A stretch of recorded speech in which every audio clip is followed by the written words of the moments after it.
Well, good evening, folks, or good morning, good afternoon, good night, whatever time it is, wherever you are in the world. Quincy, Kane, Morris here, and this is live stream number 33, if I remember correctly. I always lose count on these. But for today's stream, we're just going to talk about gear. Sometimes that's a lot of fun. You know, I myself, I'm kind of a minimalist when it comes to gear. I just like to have something that works and just gets the job done. But sometimes it's fun to just kind of talk about gear, and so that's what we're going to do for this evening's stream. But while we're waiting for more people to show up, I'm going to go ahead and dive into a song here. But while we're waiting, let me ask you, what kind of gear are you using now? You know, what guitar are you playing? What amp are you playing through? What are you recording with? What kind of microphone? What drums or bass or, you know, just anything gear related, compressors, all that stuff, computer, recording software, all that. You know, just let me know what kind of stuff are you looking into. And if you don't know a whole lot about that stuff, well, don't worry. We're going to kind of talk about that and kind of share a little bit about what goes into allowing you to record at home, or even to build your own rig for live streaming, kind of like I'm doing now, or playing live shows. In fact, a lot of the gear I'm going to be sharing with you, the stuff I'm using, are things that allow me to make my own recordings at home and allow me to perform these songs for you guys. So I'm going to dive into a song here. This one's for you. It's called For You.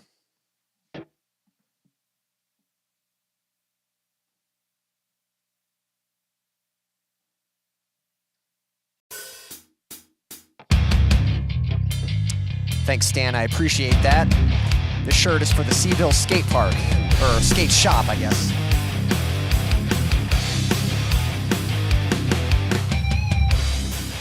Well, I know you've coped with this loneliness. You think you're okay, but you've been dragged. I'm out here pleading, but you can't hear me. Your silent screams are deafening. Well, ignore my warning. Just know that I'm sorry for you. And all this time, just know that I've tried for you.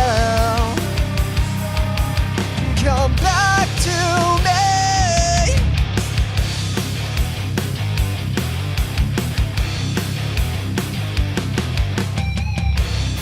I thought I was different, but you made me like them. Begged you to hold on, but you still let go. And from the distance, I can see what's missing.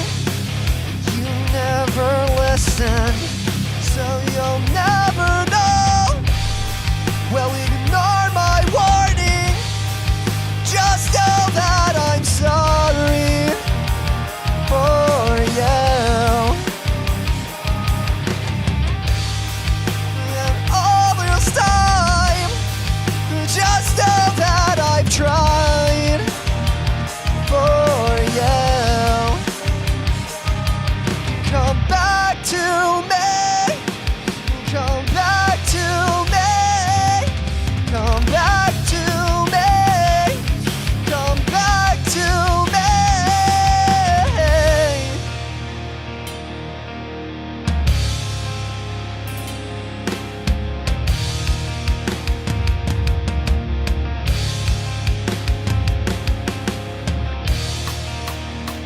You're my closest friend and my deepest wound, my most painful scar, and I cherish you.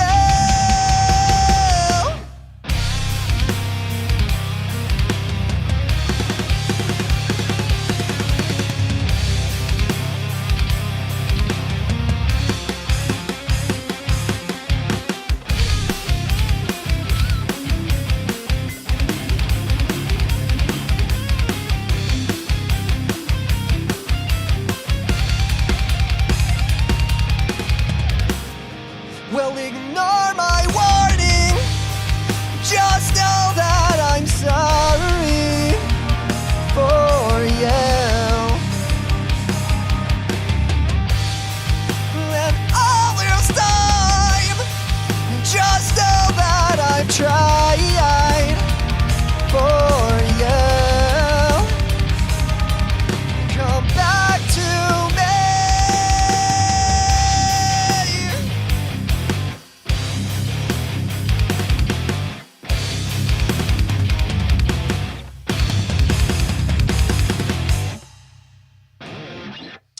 Flying Hill.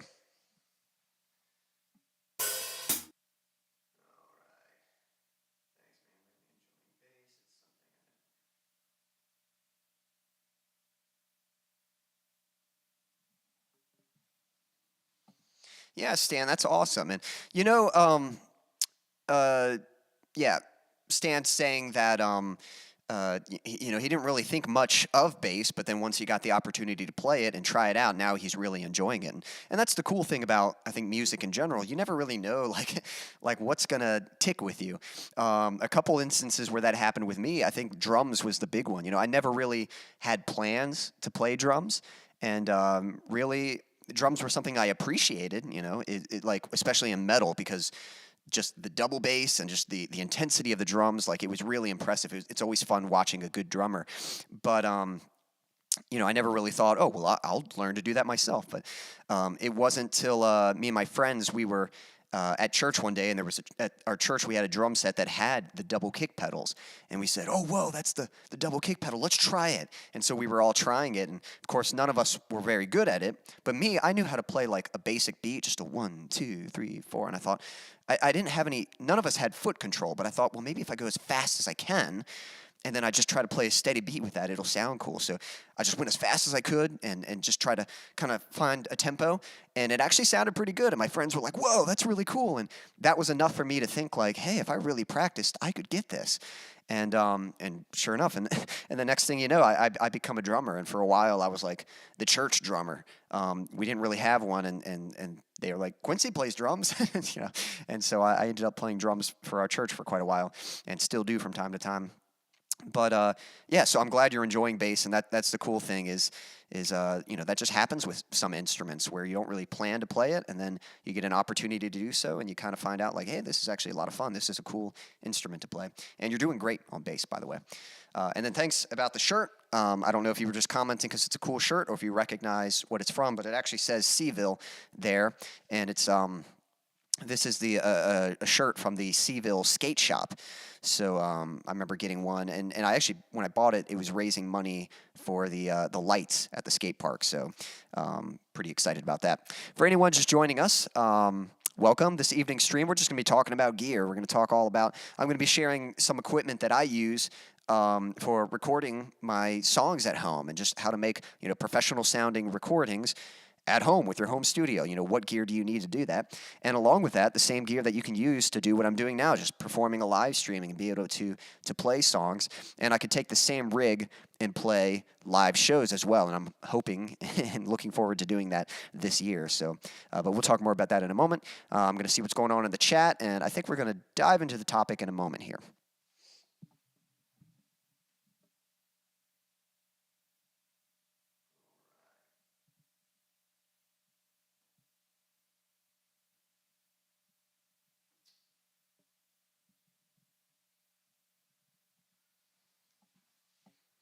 Thanks, Dan. I appreciate that. So I think what I'm going to do, normally I would, at this time, I would just, you know, talk about whatever the subject of the evening stream is, and then I'm going to go into another song, and I'm still going to do that. And if you guys are, you know, enjoying the discussion, we'll continue talking about the topic. Otherwise, we'll just move on.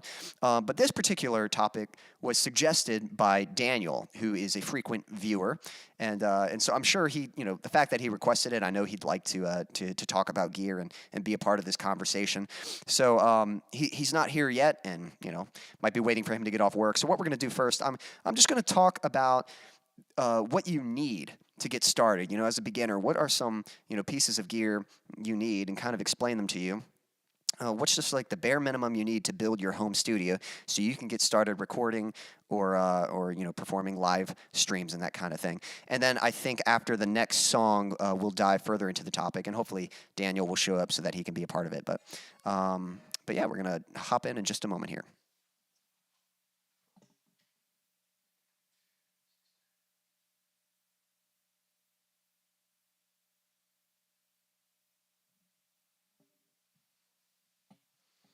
Oh, cool. Okay. Well, yeah, Stan, if you get another opportunity to get one, especially when they're selling them to do lights. Supposedly, the Seville Skate Shop is actually within walking distance from the skate park. I haven't been to it yet, but I need to go sometime. I need to know where it's at. So yeah, we'll check that out. All right. So talking about gear some. Where do you start? I know a lot of us play different instruments. I'm going to speak mostly from the perspective of a guitarist, and if you're a bassist, it's not too much different. If you're a drummer, it's a little trickier, but we'll cross that bridge when we get to it. But, for us guitarists, first thing you need is just a good old guitar, your instrument that you're going to play. The guitar that I'm playing, this is my Schecter Hellraiser Solo 6. And this is actually a very special guitar to me. Believe it or not, this is my first guitar that I've ever had, because for a long time I didn't need one. I just always had one to play. And I'm not going to tell you the whole story right now, but the short version of it is I always had a guitar to play. Didn't really need one. And it wasn't until my 20th birthday that I opened this birthday card, and all this money just fell out. It was like way too much money to be in a birthday card. And my parents were just saying how they were proud of me and how they were going to, then tomorrow Dad's going to take you to Guitar Center to get out your first well-deserved guitar. And so that just meant a lot to me. So this guitar has very much sentimental value. But being honest, when I picked out this guitar, I didn't really know what I was looking for in an instrument. And thankfully, I got lucky. This is actually quite a good instrument. But really, the only two things I was looking at, and these are still pretty good criteria. One was just the look of the guitar, and I think there's some importance to that. I mean, it's not the most important thing, but you do want something that kind of connects with you, something that you see it and you're like, man, I like the look of that instrument. Like, I want to pick that up and I want to play it, So that's what it is. If it's something that attracts you to the point where you want to pick it up and you want to play it, then that's an important thing to consider. So just finding an instrument that you like the look of it and it looks like something that you want to play. But the other thing is the price point. And I was kind of looking in that, $500 to $700 range. This guitar was about $600.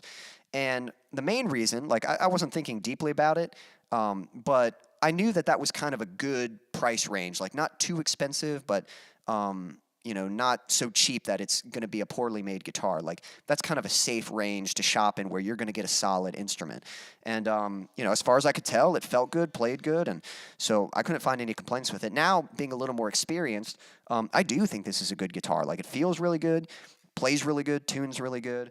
No really complaints about this guitar. Now, I'm sure there are other guitars that are built better and have, certain features that make them a lot better. Probably like the only complaint I could say about this guitar, and this is probably common with most instruments, but the strings here over the bridge, like, they'll actually chime. Like, when you mute it, there will be like a hung kind of thing that comes out. And so I actually had to add this little foam piece here just to kind of mute those strings. But I think that's pretty common with any guitar. Now, some fancier ones might have something built in to deal with that. I don't know. But main point being, if you're looking for a guitar, if it's your first time getting a guitar, I think, shopping in the $200, $300 range, that's fine. But I would recommend looking up reviews and just seeing, like, what are people saying is a good, affordable guitar, and then kind of narrow down your list and get that. Don't just buy any guitar for $200, because I have played some of those, and sometimes they can be really good for the money, and then sometimes they can be pretty, like, poorly made. Like, I can just feel it, like, man, this does not feel good, and this guitar is just, pretty awkward or whatever. So, so I personally like that $500 to $700 range. Actually, my advice is, like, if you can find a lesser known brand and an instrument in that $500 to $700 range, usually they're trying to compete with more popular brands by making their instruments more affordable. But if it's in that $500 to $700 range, it's going to be at least built enough to be like a good quality instrument.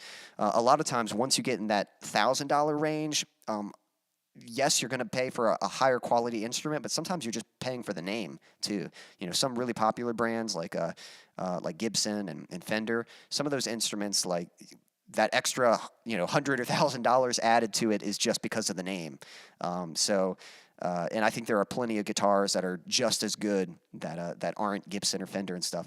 That's not to say that Gibson and Fender do not make good guitars. They certainly do. But that's not your only option. That's what I'm saying. So anyway, that's what I'm playing. So you've got your instrument, and for bass, those same kind of rules apply. And for a microphone, you just need, something to get you started. There are actually some pretty affordable mics out there that work just fine. What I use for these live streams, this is the Sennheiser E833, I think is what it's called, E833. Let's see. Nope, E8, no, hold on. E385. E835. There we go. Man. All right, this is the Sennheiser E835. That's what it's called. And this is actually a mic just from my church here. So when I come to do these live streams, I just grab this mic and I use it, and it works just fine. But when I record my vocals, there's a mic that I use called the Audio-Technica AT2020, and that's kind of known as this very good, like, low budget, high quality mic. Like it's a really great mic for a very affordable price. And really, with any piece of gear, what I can say is you're going to have to learn how to use it. Just because you get something nice doesn't mean you're going to sound awesome right away. Any piece of gear you get, you've got to learn its strengths and weaknesses. And as you spend more time with it and you learn how to use it, you can get good results out of it. So, the mic I'm using, the AT2020, like, yes, there are better mics out there, but I have a lot of experience with that mic. So I'm not looking to change it up anytime soon because it's working just fine. And, I know how to get good results out of it. So that's something to kind of keep in mind with whatever piece of gear you get.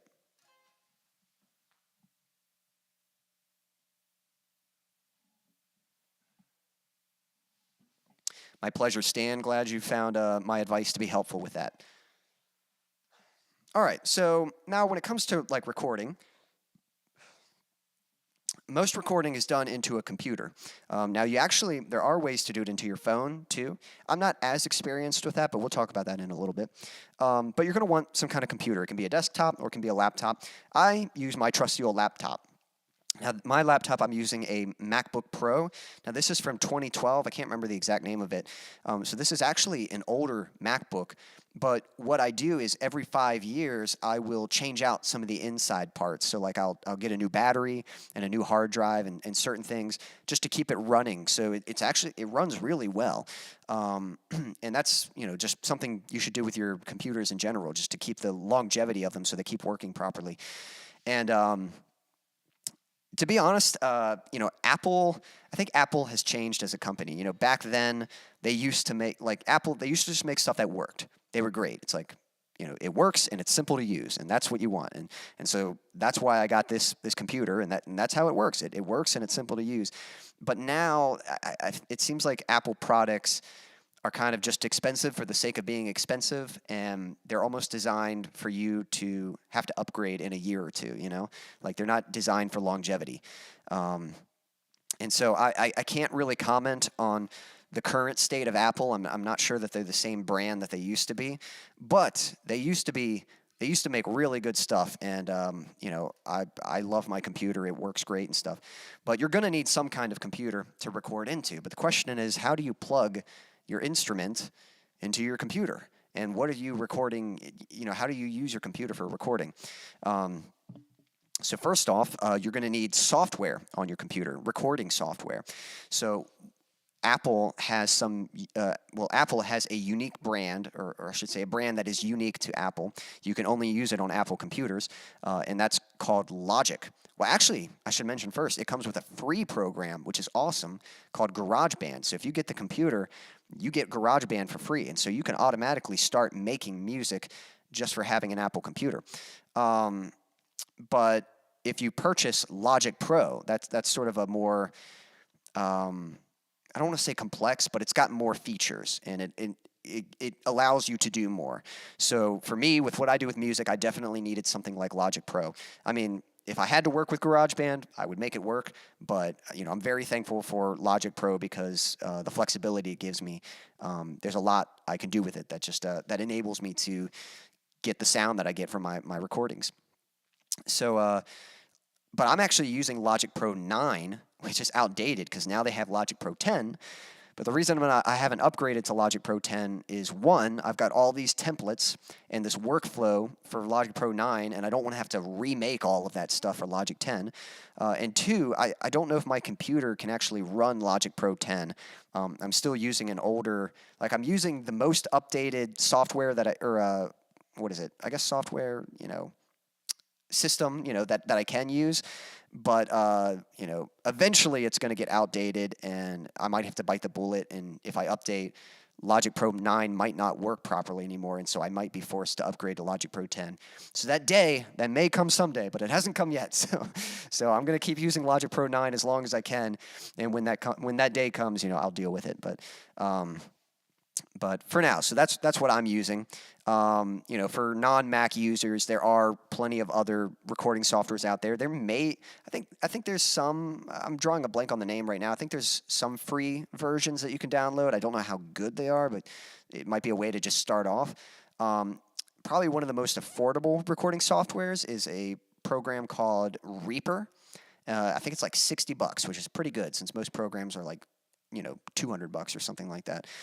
Some other names, there's Ableton Live. I'm drawing a blank. FL Studio, something like that. I can't remember. And there's one more that's really popular that I'm drawing a name on. But, so there's other options out there. But main point is a recording software. It's a software that allows you to, record music, but then also edit that music and create songs and affect the the sound of it through EQ and compression and all these other little tools you can use. So you've got the recording software on your computer, but how do you actually record? What do you need? How do you connect your instrument to your computer? So that's where you're going to need an interface, an audio interface specifically. So the one I've got is from Behringer. It's the Behringer FCA something. Let me see. FCA 202.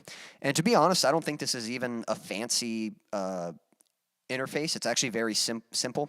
And what it is, it's a little box.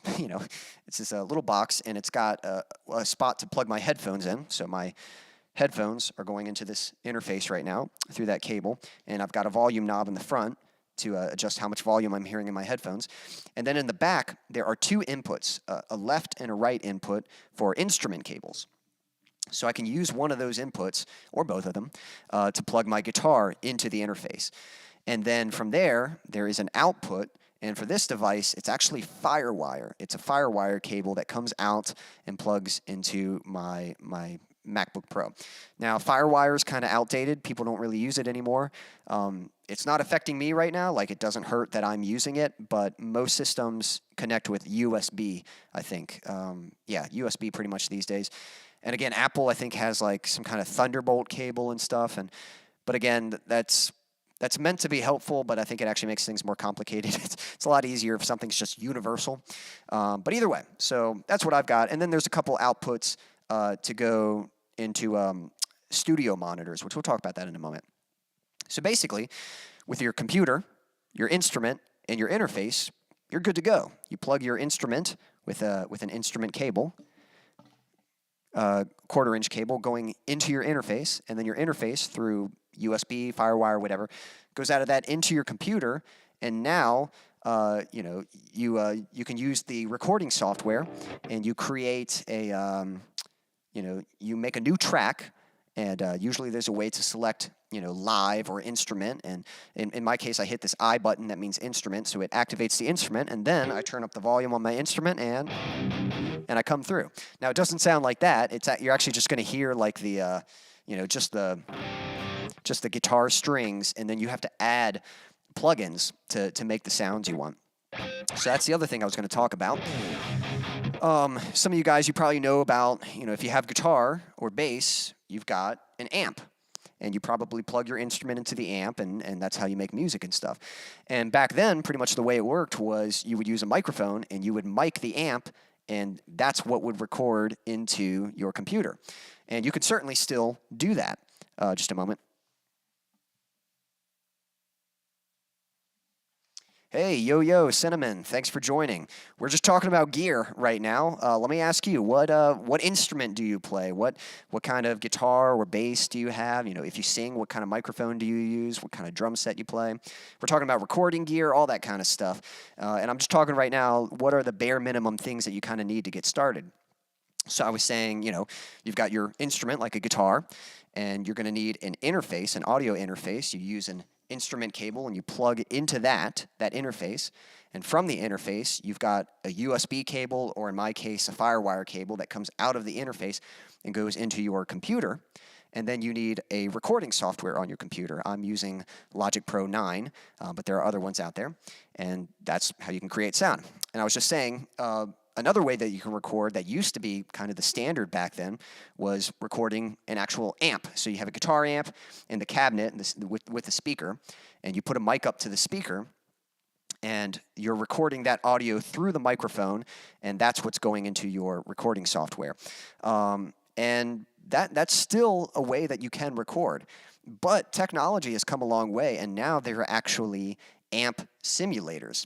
And at first, I used to not really like them. I used to just be like, this is all I got. You know, I didn't think they sounded as good as real amps.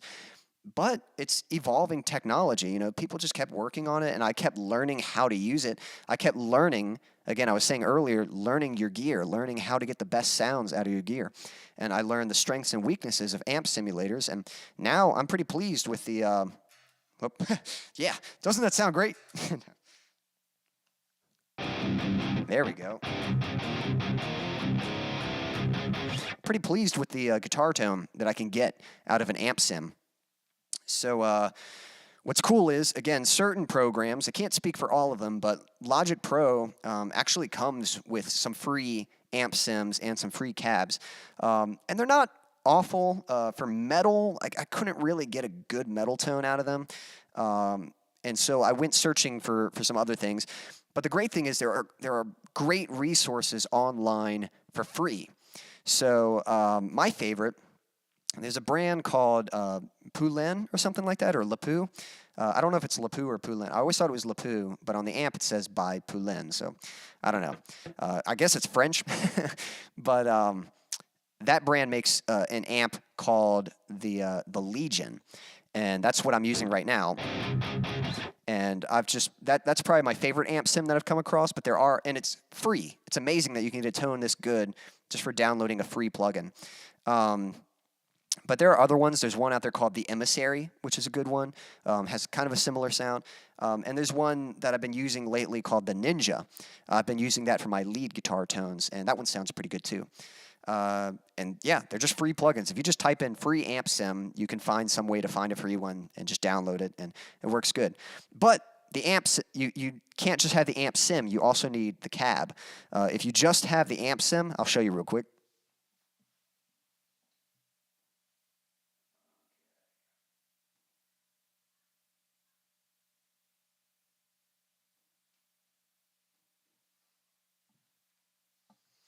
Here's what the the amp sounds like without a cabinet. Oh, man. That sounds awful, right? So the amp is what is powering the signal. It's what's distorting the signal, but then we need to send it through a speaker. So not only do you need an amp simulator, you also need a cabinet simulator or a speaker simulator. So the way this works is these are called impulses. Now, I don't know the science behind this, but somehow, basically, they were able to record like the audio wave or the signal of a speaker, and then create a virtual cabinet that simulates that signal, and then you can send your distorted signal through it to get a sound or whatever. So I know that's confusing, but basically, there's two plugins you need. You need a, what's it called? An impulse response loader. So this is a plugin that basically allows you to, I guess you could think of it as a virtual cabinet, but it's not a speaker, it's just the cabinet. But it allows you to load different speakers into it. So then you need different impulses to load into it. Hey, Pablo, thanks for joining us. We're talking about gear right now. Good to have you in the chat. And I'm talking about just kind of some of the things to get started with recording and stuff. But let me ask you, what gear are you using? You know, what guitar do you play? What software do you record into? What interface? You know, share all that good stuff. You know, what's your rig look like? But yeah, talking about amp sims right now and cabinet impulse responses. But again, you can find a lot of that stuff for free. The stuff I'm using is for free. And you basically just go through and, you know, I tried out a bunch of different speakers, and you just find the ones that kind of stick out to you. It's really helpful to use a reference. So find like a guitar tone that sounds good, listen to that, and try to find a speaker that gets you closest to that tone. And, you know, you kind of rinse and repeat. Just keep that process going, and little by little you can shape your tone into sounding like something pretty good.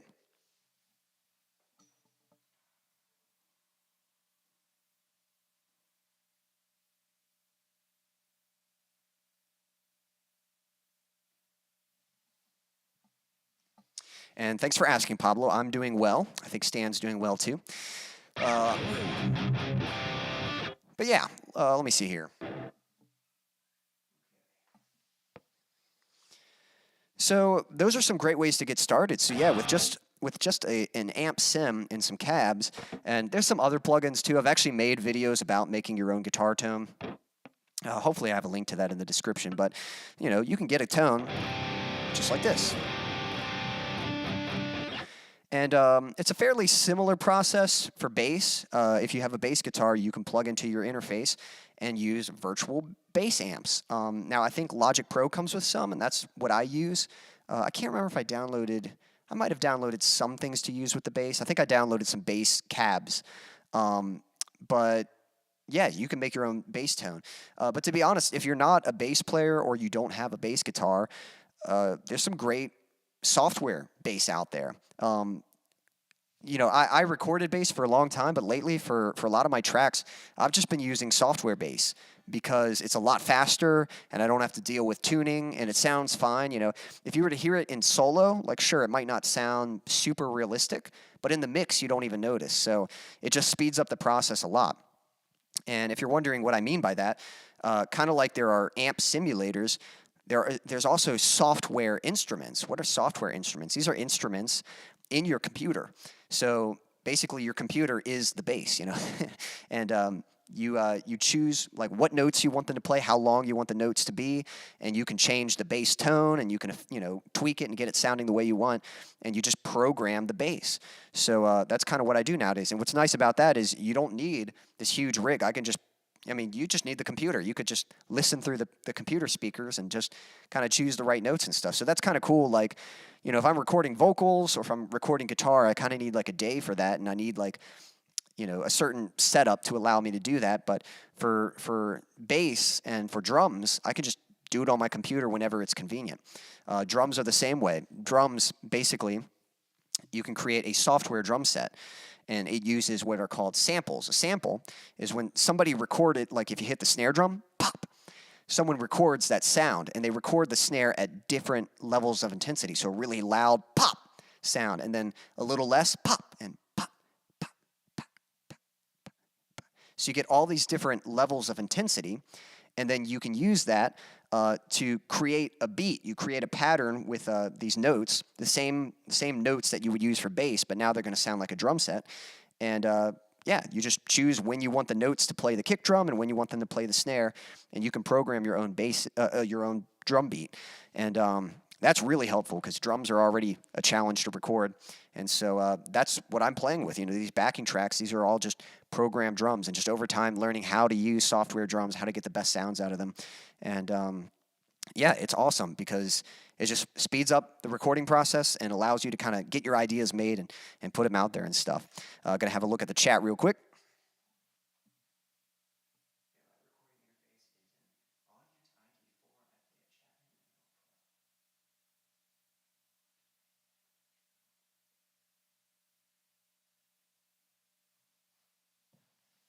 Awesome, Pablo. Sounds like you got a pretty good setup there. I don't think I'd heard of the Audient interface, but you know, I was saying the interface I'm using is actually pretty outdated. It's just like a Behringer FCA 202, and it's very simple. It's actually got a Firewire. Like I'm going into my computer with Firewire, which I don't think anyone uses that anymore, but it works. I think most interfaces, are pretty usable and stuff, but there are definitely some nice ones. I know there's some from Scarlett, or sorry, from what's the brand called? It's the Scarlett interface, but that's not the name of the brand. At least I don't think it is. Focusrite, right? Yeah, I think it's a Focusrite Scarlett interface. That I think that's got like some tubes in it or something like that, and so it's actually got a preamp that you're going through, and that just kind of amplifies the sound of your guitar or your microphone or whatever it is you're recording through. So that's really cool. And let's see.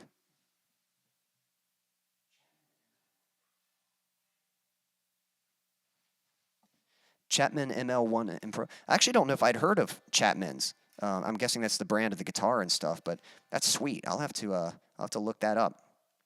And then I am familiar with I think you said Easy Mix.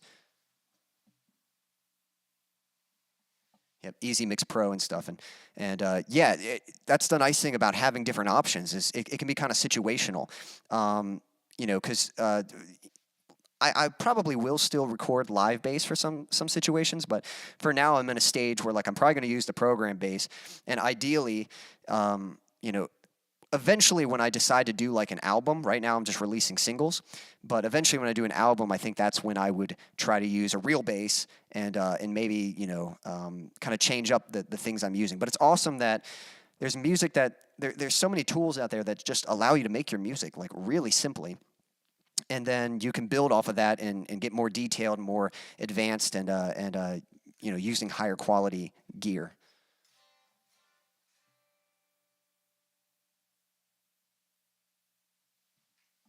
That's right, Misha uses that one.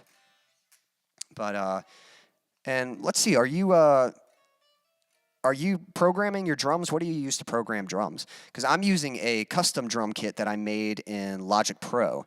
But I know there's a lot of great stuff out there. And speaking of Misha, the GGD drums, like that's a great brand that makes some really good stuff.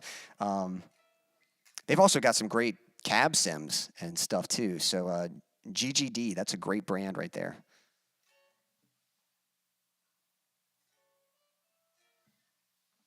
I don't use Contact. I know a lot of people do. Right now, let's see. Which I'm trying to remember what Contact is even used for. Is that an impulse response loader? Is that I know I've seen that come up. That's not what I'm using right now. But yeah, let me know what that is exactly. And if you have any questions, what gear I use or just about recording, equipment or recommendations and things like that, and let me know. And we'll that's kind of what the stream is about. We're just kind of talking all that stuff. So. And hopefully, Daniel will be here later. He's the one that actually kind of suggested this topic, and I think he has some 2 cents to add into it. So, but let's see. But that's some good stuff to get you started. And when it comes to recording audio, now this kind of microphone doesn't need to be. Doesn't need something. There's something called phantom power with microphones. This microphone does not need phantom power, but some do. And I can't explain exactly what that is. It's some kind of signaling thing that amplifies the signal of the microphone. This is known as a dynamic microphone. And then the one that I use for actually recording vocals is a, what is that called? Condenser microphone.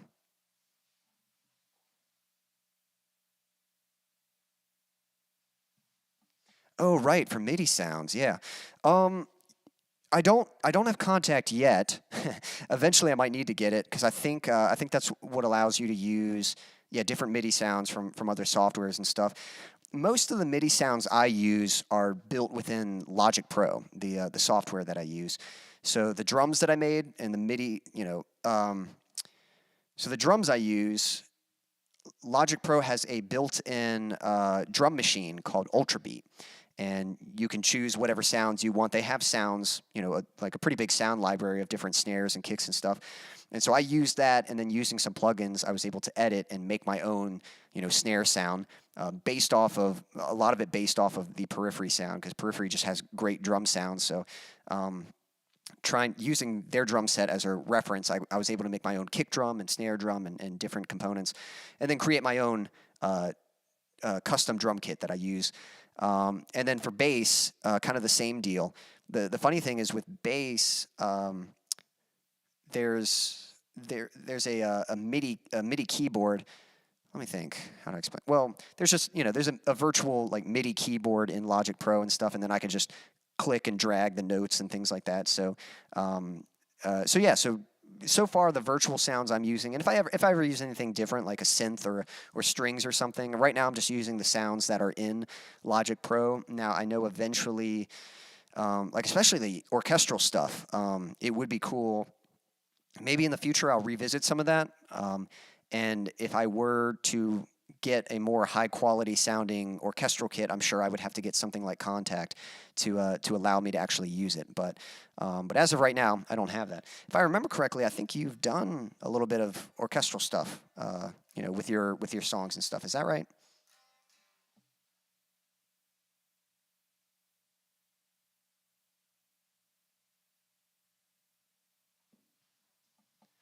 Thanks, Pablo. Appreciate that. Let's see if there's anything else. Oh yeah, I was talking about mics and stuff, and but what you do need to plug the mic into is you're going to need a preamp, and so I've got a separate unit other than my interface. I think like I was saying, the Scarlett interface I think has a built-in preamp, so you can plug your mic right into that. But I have a separate unit that's a preamp. I'm using the Presonus Tube Pre, and this guy's hanging in there. This was given to me, or it was either given to me or sold to me from my brother-in-law, but he had it before me, and it's worked well, but sometimes I have some issues with it. But for the most part, it gets the job done, and basically it just powers the amp and allows me, or the microphone, so I can sing into the microphone, goes into the preamp, and then out of the preamp into the interface, and then that goes into my computer. So that's how I record audio, and I would use that same thing if I were recording, like anytime you're using a mic. So if you're miking a drum set or miking a guitar amp, you would use a preamp. And actually, when I record my guitars, I could just go directly into the interface, but when I record the guitars, I go into the preamp, because I think the preamp just adds a nice, I don't know, texture and warmth to the guitar. It just makes the tone sound better, just to put it bluntly. So I'll go into the preamp, and then that'll go into the interface, and then that'll go into all my plugins and stuff. But I only do that when I'm recording. I don't have enough plugins to do it for my live streaming, so right now I'm just going directly into my interface.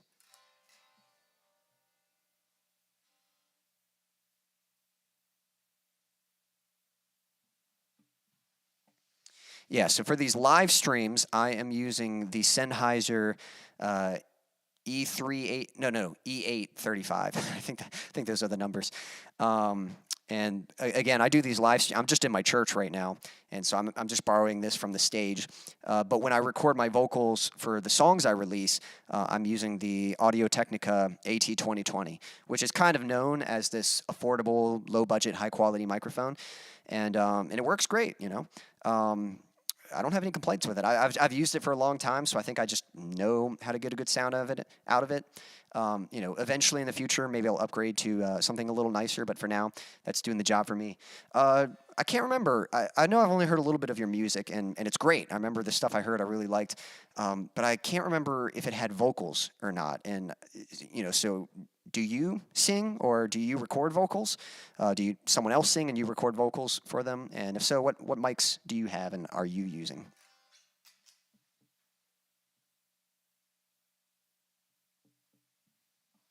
So for my headphones, believe it or not, these are actually SkullCandy Hesh 2.0s. And I know SkullCandy, like, you don't think of that as like, what? That's not a studio brand. That's not like gear, But there's a reason I got these headphones. So I knew that usually studio headphones are like really big and bulky. I wanted something a little more compact and something that I was going to use like, if I'm, going on vacation with the family and I'm just chilling in the back and, I want to have my headphones on while I'm working on my laptop or listening to music and stuff. So I wanted headphones that were going to be good for casual listening, but could also be used in a studio application.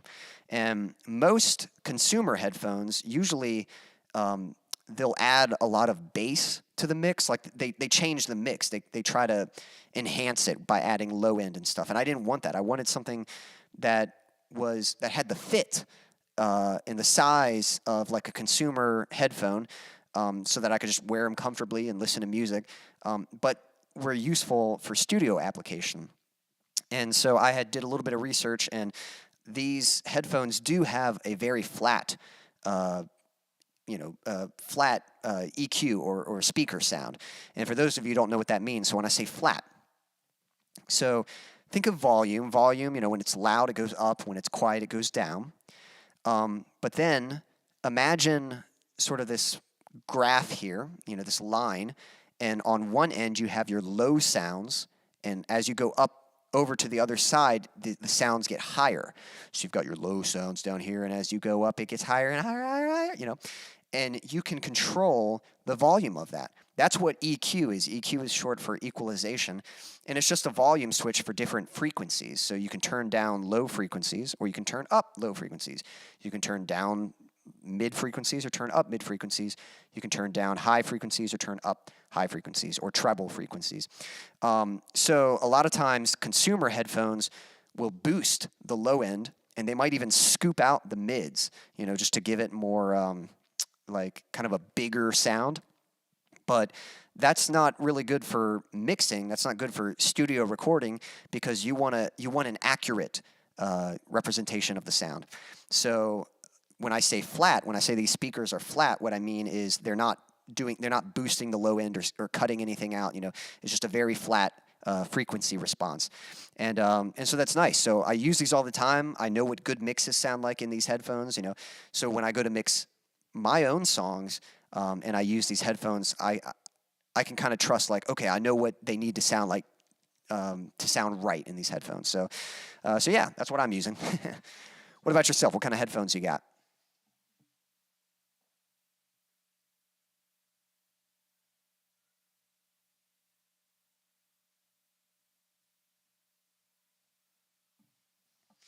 That's funny, Pablo. But if you want to sing, if you ever want to sing, there are definitely great resources for learning how to sing here on YouTube. I'm not. I'm just now getting to the point where, like, I like my singing voice. For a long time, I just kind of had to deal with it.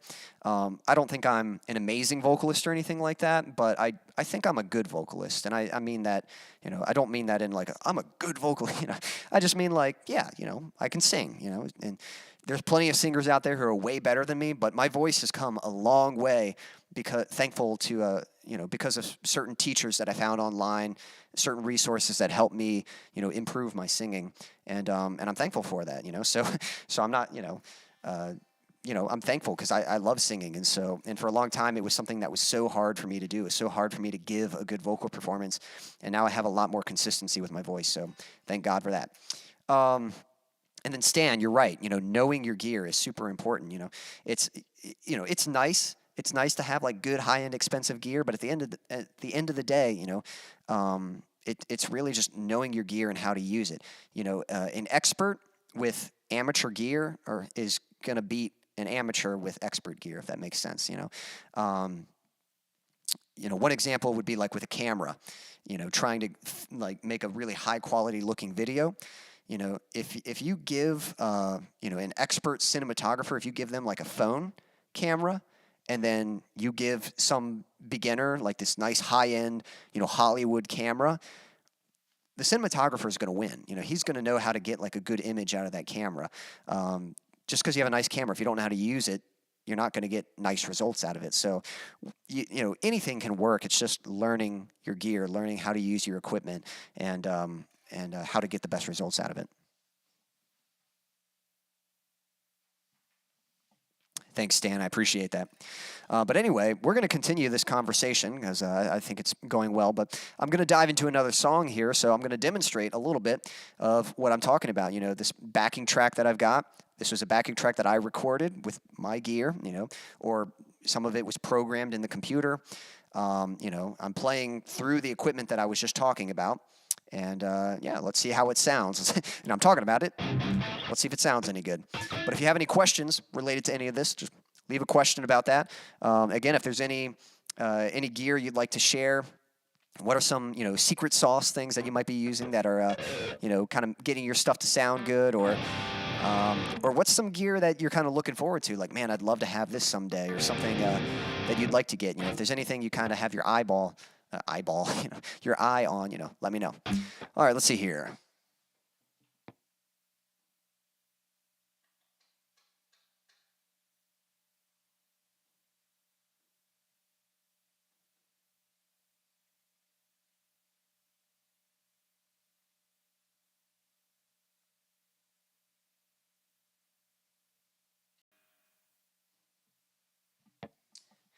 This next one's called Into the Unknown.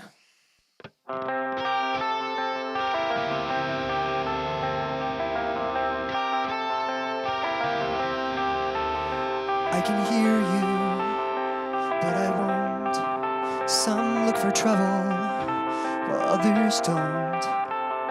There's 1,000 reasons I should go about my day and ignore your whispers, which I wish would go away.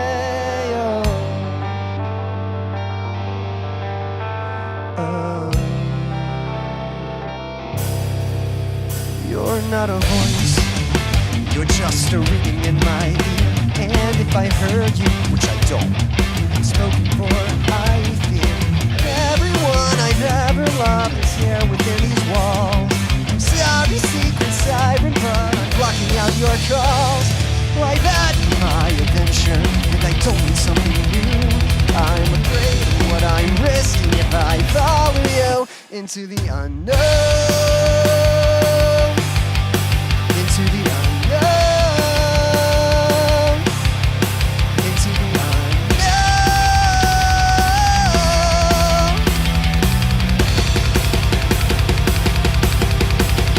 What do you want? 'Cause you've been keeping me awake. Are you here to distract me so I make a big mistake? Or are you someone out there who's a little bit like me? Knows deep down I'm not where I'm meant to be. Every day's a little harder as I feel my power grow. Don't you know there's part of me that longs to go into the unknown. Into the unknown. Into the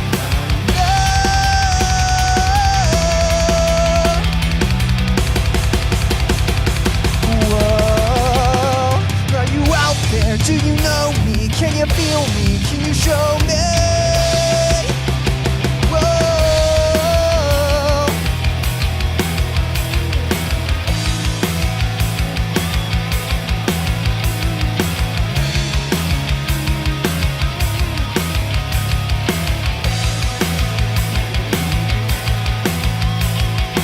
Where are you going? Don't leave me alone.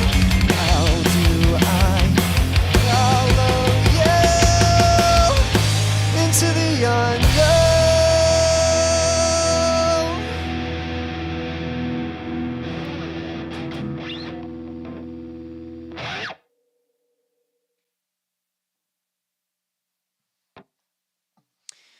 Thanks, Stan. And yeah, I think he's referencing, you know, just the importance of knowing your equipment and stuff. So.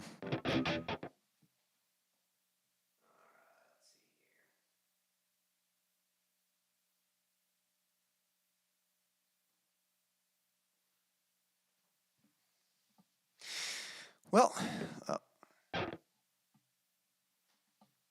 thanks, Pablo. Appreciate that. Well, we're probably going to continue talking more about this. And again, hopefully Daniel will join the chat too, because I know he was looking forward to it. Thanks, Stan. I appreciate that. But in the meantime, let me give you some updates real quick of what's been going on with me.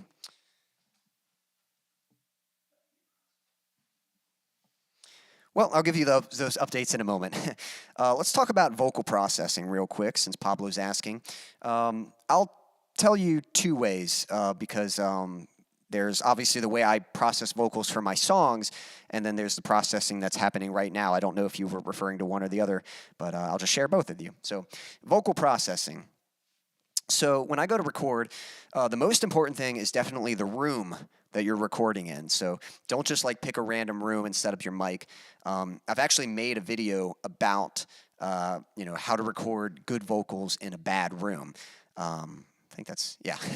So what you want to do, I did some tests, kind of trying different locations, and what I found was what works best is finding about a medium-sized room. Or a big closet, so not a small closet, a big closet, or a medium-sized room. And what's most important is having a tall ceiling. So you don't want something that's like kind of short.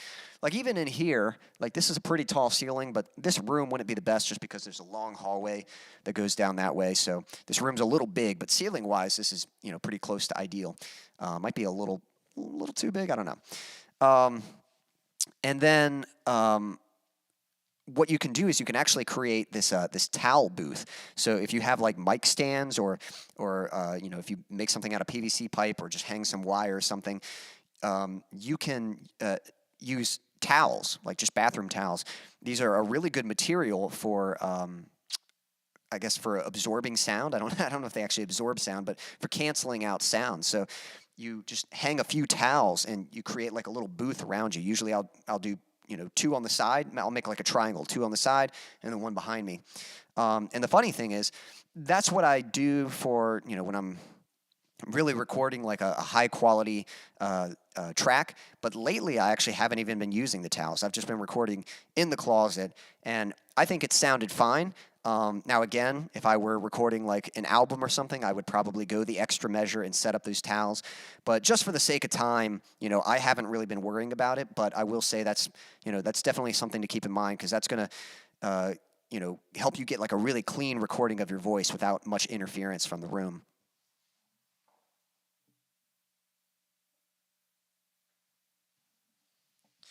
So then from there, again, the mic that you're using, that actually kind of leads nicely into something I didn't get to talk about. Another piece of gear I use, which is a compressor. So the thing with vocals, the hardest thing about recording vocals is that the voice is so dynamic. It can be really quiet, and it can be really loud, Like, the voice can be, like, really dynamic. And the reason that's a problem in recording is because it's hard to find a good volume for the vocals, Especially, like, in metal. If you're playing this, like, really loud, like, intense music, and then you've got these really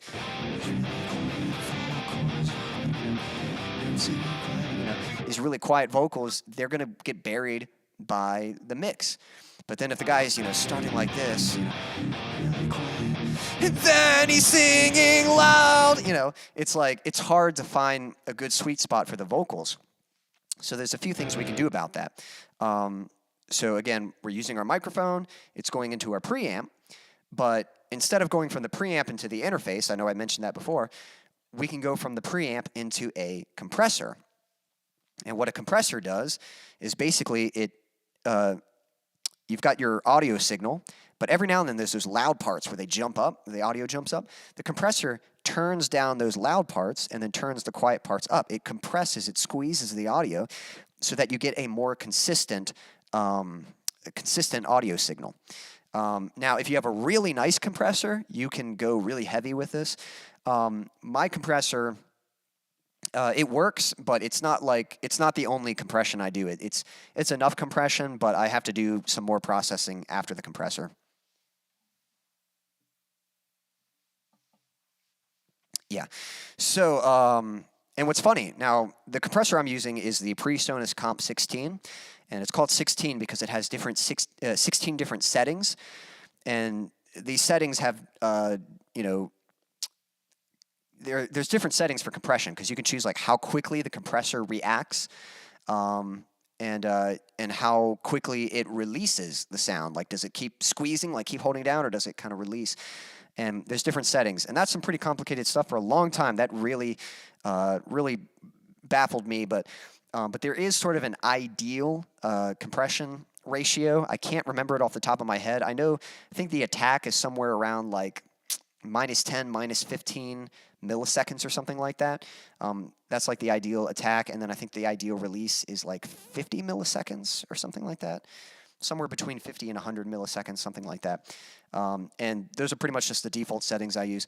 So what's funny is on my compressor, it has a name for each preset, and there's a vocal 1, a vocal 2, and a vocal 3.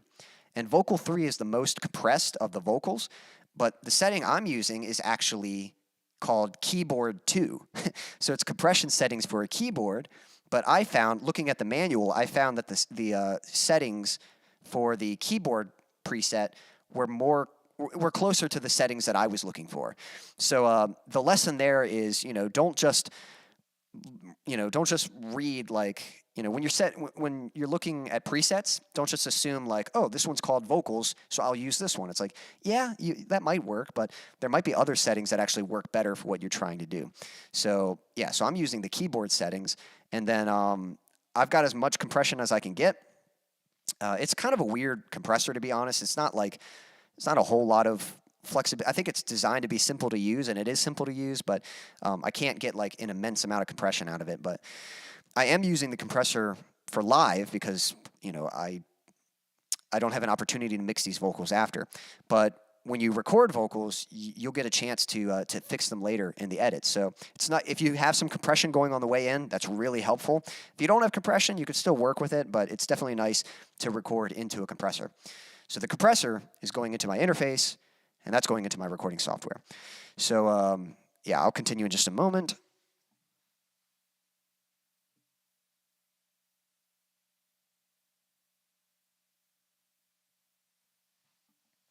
Yes, so I'm using a hardware compressor. So I haven't talked about compression in the computer yet, but we'll get to that. But yeah, this is compression happening during the recording process. So the signal is being compressed while it's being recorded.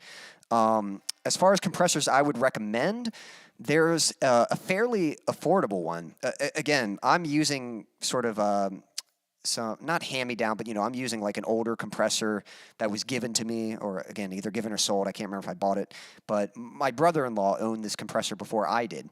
And so this one has some wear and tear. Now it's still working, but eventually I would like to upgrade to something a bit nicer. On the more affordable end of things, there is a compressor called the Really Nice Compressor. Yeah, I think it's just called RNC, Really Nice Compressor, or something like that. I can't remember what brand makes it, but that's kind of known as a very affordable and very good compressor. So that's the one I'm looking at as far as buying. And then other than that, I know there's some really high-end ones that people use. I can't comment like too much on hardware ones. That's really the only one I can recommend is the Really Nice Compressor. So if you're looking for a hardware compressor, check that one out. It's pretty affordable. It's only like, I think it's less than $150. I know it's over $100, but somewhere between $100 and $200. So, but very affordable for a hardware compressor. So when you get into the editing phase, so a lot of times the way I record vocals, I'll do 3 long takes. Like I'll sing through the whole song, and usually the first one almost doesn't even count because you kind of like, when you're first singing, you kind of got to warm up. And I don't mean warming up your voice. Like, yes, you want to warm up your voice, but you got to warm up like your mood. Like you got to be in the mood to sing. So like the first verse and the first chorus, like you're kind of just getting into the song. And then by the end of the song, you're like feeling it. Like, yeah, I'm into the song now. So after that, it's like, all right, now we're ready to really record. So I'll record it, but most of the time, I'm probably not going to use much from that recording. And then I'll do 2 more recordings of just a whole song. And if you mess up, don't worry, just keep going. But the point is, you're just trying to get like a good performance, just singing through the whole song and feeling like you got it.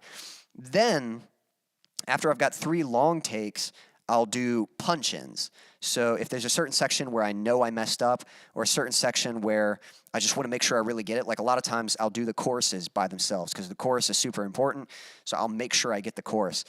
And actually, sometimes I'll just do each section. So I'll say, all right, this time I'm just going to focus on the verse.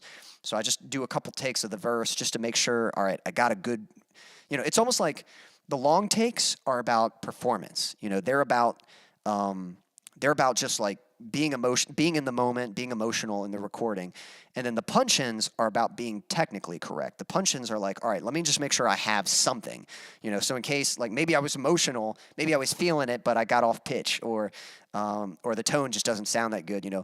The punch-ins are just to make sure that you have something. And then I'll go back and I'll edit, and basically I just choose the best bits. So it's like, all right, this first line, like, and I'll do it one line at a time. I'll just listen to the first line of a song. So like the song I just sang, the Into the, I can hear you. So I'll listen to that. I can hear you. And then I'll go to the next take. I can hear you. And I'll compare the two, and I'll just pick the best one. And I'll say, all right, that's the best one. Move on, next line. So it's a little tedious, but basically you're choosing the best performance of each one. Now, one thing I will say, again, with me trying to get songs out quickly, that's the quickest way to do it, just to, record 3 takes, do some punch-ins, and then just edit the vocals, just pick out the best parts. If I were, again, doing an album, what I would actually do is I would do a test recording first, where, yes, I would do the same thing, but I would pick the best parts, and then I would practice. I would actually practice singing it that way, because a lot of times the first time you're singing, you might have written the song, but you might not know the best way to sing a certain line. Like you might not, there's some lines where it's like, oh, it would sound good to add grit here, or it would sound good to go up, or here go down, like you might not know the best way to sing the song. So the first time you're recording it, it's almost like you're experimenting. But what's nice is when you edit those vocals, then you can practice. You can listen to that and practice the song like that, and then record it again. Come back a couple weeks later and record again. Same process, the 3 long takes, but now you're singing it the best way, So that's the more like, and what's nice about that is it'll probably require less editing. So yeah, if I'm being honest, the way I record right now, for time's sake, I do a lot of editing just to get the vocals done. And, I have mixed feelings about that. I know it's like, you could look at it as cheating, because it's like, yeah, I'm not singing the whole song like that. But, what matters is, getting the song out, just getting it done. And that's one thing that really helps. But then along with that, once I have the opportunity to like go more in depth with recording, then that's when I would practice it that way and actually, try my best to sing the whole song through. But even then, it's probably still going to have a little bit of editing. Daniel, good to have you in the chat. No worries. This was a topic that you suggested. We're just talking about gear right now. Pablo was asking about my vocal process, so that's what I'm talking about right now. Just a quick recap. So, it starts with the room that you're recording in. You want either a big closet or a medium-sized room with a tall ceiling. You can create a little vocal booth with towels, just hang them over like some mic stands or something. But I was saying, for me, just for time's sake, I actually haven't even been worrying about that. I just get in the closet and set up the mic. I'm using, for these live streams, I'm just borrowing a church mic. This is the Sennheiser E835. I think I got that, yeah. And then, but when I'm recording my vocals for songs, I'm using the AT2020. Daniel, have you recorded much vocals? If you have, what mics do you use? What gear are you going into? For myself, again, my microphone is going into my Presonus tube pre. That's what it's called, is a preamp. And then from the preamp, it's going into a hardware compressor. Called the Presonus Comp 16. And then from the compressor, that's going into my software. So after recording, I was saying I do 3 long takes and then some punch-ins, and then I'll listen through each line and just pick the best line of each take and stitch all that together. But then I'll do some automation with my vocals. So the first thing I'll do to edit them, I'll automate the volume. So if there's like a quiet line and then a loud line, so a good example, the song For You, kind of starts quiet. Well, I know you've coped with, and then it goes up, this loneliness. So in a recording, that second part's going to be louder than the first part. So what I might do in the editing is I'll automate the first part, I'll turn up the volume on that, and then I'll turn down the volume on the other so that they're about the same. And then sometimes there's certain lines that, like, there's just or certain words that are a little louder. Let's see. I'm trying to remember the words. I'm out here pleading with you, you're silent, are deafening. So like that line there, are deafening. The deaf-ning, deaf and ning, might be a little louder. So if you looked at the audio waves, it'd be like, are deafening, So what I might do is just turn down those couple syllables there, deafening. So if that sounds tedious, it is. It's a little tedious kind of going through, but I just look at my levels, and really what matters is not too much the peaks, like yes, you're turning the peaks down, but you just want to make sure you have a fairly consistent average volume or RMS volume. And so I don't get like too critical with it, but I'll do some editing just to get the vocals, fairly balanced so it's a consistent volume. And then I will bounce that out and bring it into a new project where I do my mixing. And then in mixing, basically the way I do vocals is on the vocal track itself, I might have, sometimes I'll add pitch correction, and again, that's more of a time saver, just so that I don't have to, I don't have time to be a perfectionist. So like if I'm a little flat somewhere, I'll just add pitch correction. And I don't even dial in any settings. On Logic Pro, I just add the pitch corrector, and I don't touch anything, and it just kind of guides those notes. So it's not like obvious correction. It just kind of guides those notes back into the right spot. But sometimes it doesn't work. Sometimes I can add it and it sounds fine. And then sometimes I can add it and it's kind of obvious. Like the vocals just sound a little unnatural. And in those cases, I'll just turn it off and just leave it off. After that, I think I do some EQ, a little bit of compression, and then boost some EQ. Like I'll cut some EQ, cut out some bad frequencies, some mud, some of that low-end stuff that you don't need. I'll do some compression, and then I'll do another EQ, and I'll boost some things. And then I'll actually send my vocals to a vocal bus, and I've got quite a bit of things happening there. There's actually a lot of different compression tools I have on there. I don't know if you guys are familiar with Tokyo Dawn. Do y'all know that brand, Tokyo Dawn? They make great plugins, especially the free stuff. Like, really great free plugins. Some of my favorite plugins are from them. But they have this, I don't know what it's called. It's some kind of like, I'm drawing a blank on the name, some kind of like dynamic EQ or something like that. And what it is, it's a compressor that reacts to certain frequencies. So if there's like in the voice, when you're singing lower notes, there's going to be more low frequencies. But when you sing higher, there's less low frequencies. So what you can do is sometimes the low parts of the song, they'll sound kind of muddy or they'll kind of get buried in the mix. So you can add a dynamic compressor so that when the low end builds up, if there's too much low end, it'll actually compress the low end and keep it in check, So that's a really cool plugin. But basically, rather than just using like one compressor and just smashing the heck out of the vocals, I'll use several compressors and just do like a little bit of compression, just compressing the peaks. And by the end of it, like the last one, I've got a limiter on there. And by the end of it, you usually get a pretty consistent vocal thing. And it's not like too squeezed. It still sounds pretty natural, but it sits nicely in the mix. And then one last plugin I might mention, like, yes, there's a little bit of EQ happening in there. I'll also use this Match EQ plugin. I don't know if every software has it, but Logic Pro has a Match EQ plugin, and that thing is awesome. So I can actually use vocal tracks from the past, that I've recorded before, and I can have the Match EQ plugin analyze the EQ curve of that and then apply it to my current track. So it's not a magic plugin. It's not going to fix it, but it gets it a little closer to a finished sound. And again, that's just a great plugin to kind of speed up the process. And yeah, so that's pretty much all there is to vocals and stuff. And I should mention that the vocal bus, I actually picked up this trick from Nolly Getgood from Periphery, but he sends his vocals to a bus to do some processing there, and then he sends the band, like the guitar and the drums, all that, to a different bus. And then he'll send those two buses to a mix bus, and that's affecting the whole thing. But yeah, so kind of two different buses to process those things differently. And then on the mix bus, there's like very little processing. I think it's just a little bit of EQ, a little bit of multi-band compression, and then a limiter.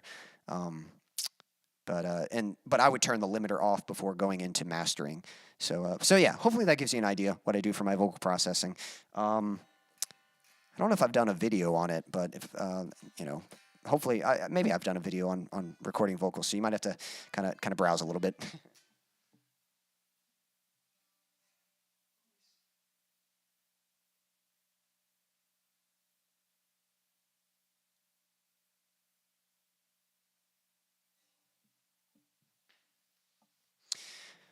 That's cool, Daniel. Yeah. So yeah, maybe not a lot of singing, but that's all right. Yeah, singing for the church choir, that's pretty cool. I think we just had a choir practice the other night. I don't sing in the choir; I do sing on the praise band. But yeah, that's cool. And then what was I going to say? Pablo was mentioning, yeah. I don't know if I've made a video yet. If I haven't, maybe I'll try to do something like that. I can say well, we'll see. I think I did do a video on giving a good vocal performance. So some of this stuff I might talk about in that video, if I remember correctly, but it might not be like super detailed. But a lot of this stuff I learned from Nolly Get Good. I think he's, if you haven't seen, if you look up Nolly Get Good mixing tutorial here on YouTube, I think he did a few tutorials for Get Good drums, and he does vocal processing in there. So a lot of what I'm doing is just what I learned from him. So those are definitely some good resources to check out. And what was I going to say?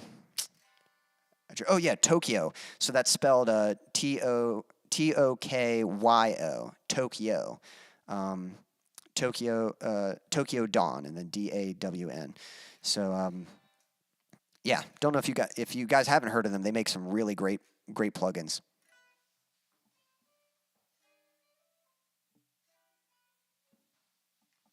Yes, I agree. I think Nolly is the best producer. Have you guys done Nail the Mix? Either you guys done that, or seen their videos on YouTube, or subscribed to their service, or bought any of their products? I would think that you have, just because you guys are, if you're into metal production, then you've probably heard of them. But yeah, Nail the Mix.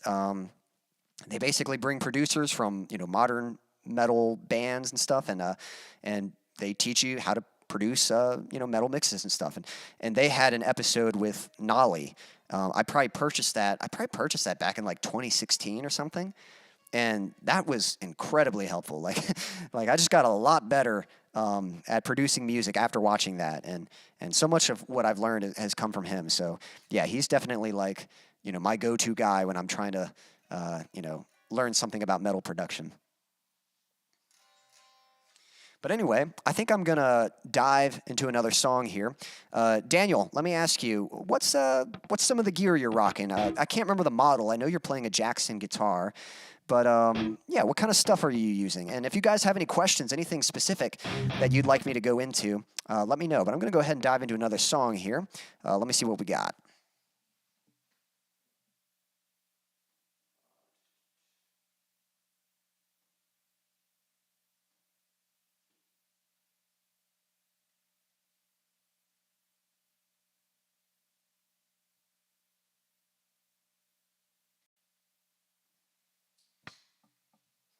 This one's called Waking Up.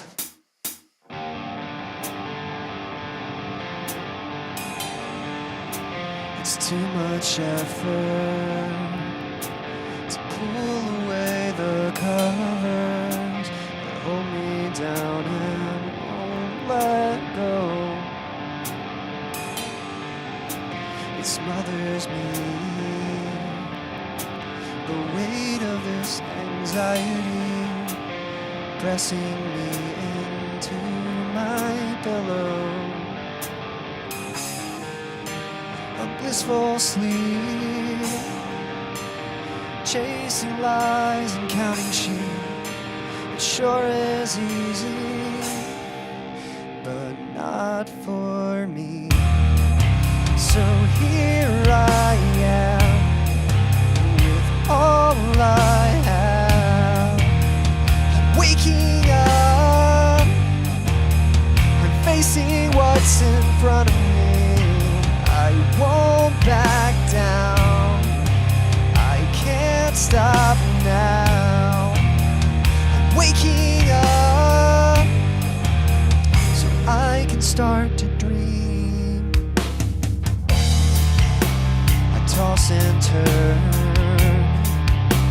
and tick by talk the hours burn. I'm waiting for this night to end. A part of me begging to go back to sleep.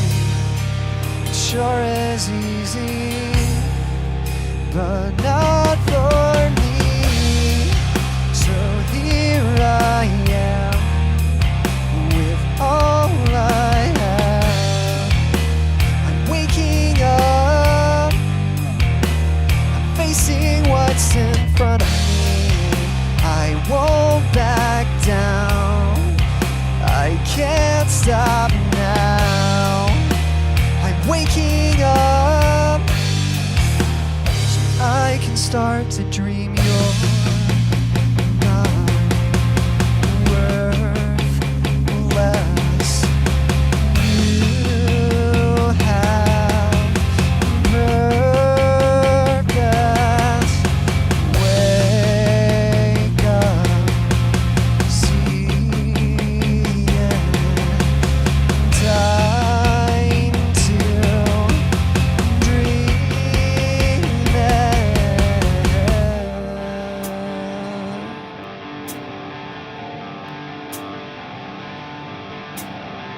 So here I am, with all I have.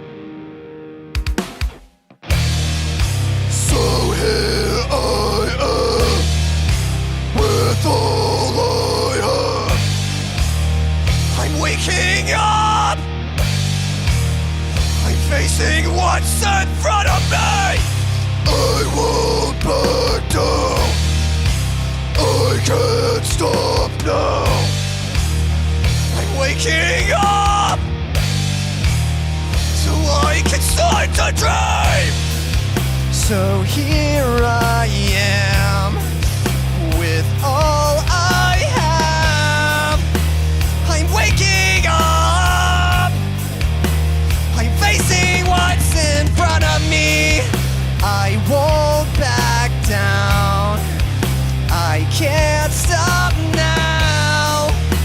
I'm waking up,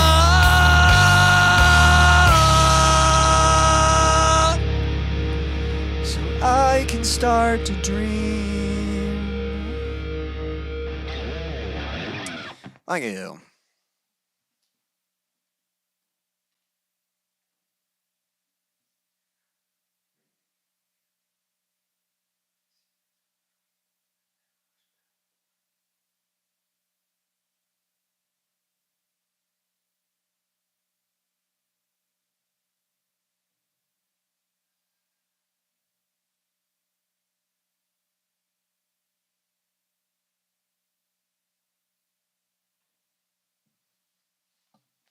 Awesome. You know, Pablo was saying he uses the what you call it,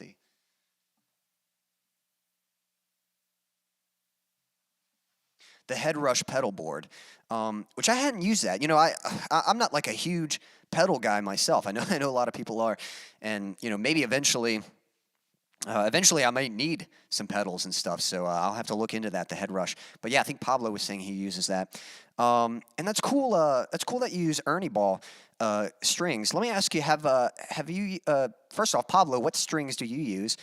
And have you guys used D'Addario strings? And if so, what are your thoughts of Ernie Ball, D'Addario? You know, anything like that?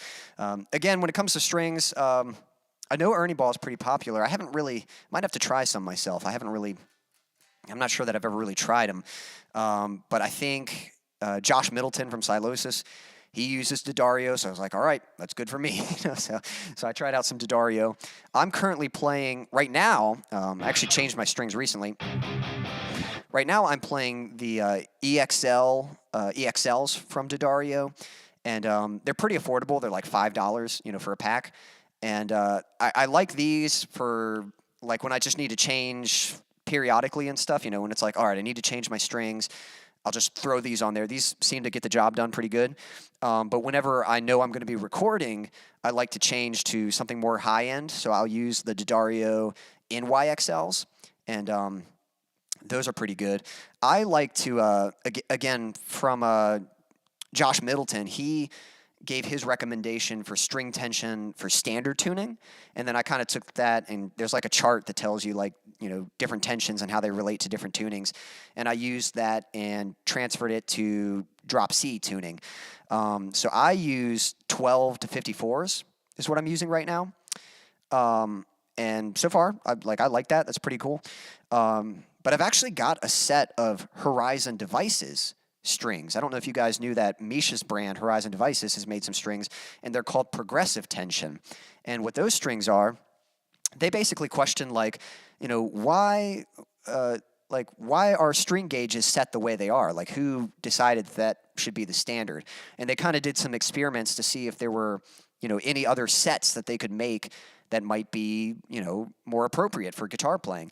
And so I think their strings, like for drop tuning, are I think the set I have is 10 to 58s. So the high end, like I've got 12s right now, but for them they're 10s. So they're a little thinner, so easier to string bend and that kind of thing. But then the lower gauges are a little heavier, which are better for those low tunings and stuff and heavy chugging. But I haven't used them yet, so I'm not sure. I can't really comment on them, but just wondering if you guys had heard of those or tried them out yourselves.